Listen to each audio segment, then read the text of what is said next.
got 2 solar panels. So solars can be put together by alligator clips or Anderson.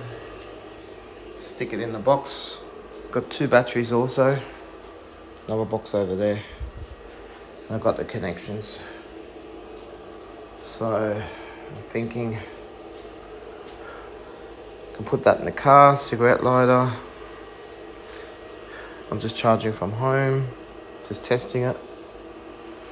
And then solar panels at the land, do solar panels.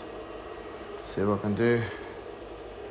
In future, if I want TV and all that, I've just got to get an inverter, 2000 watts I've been told.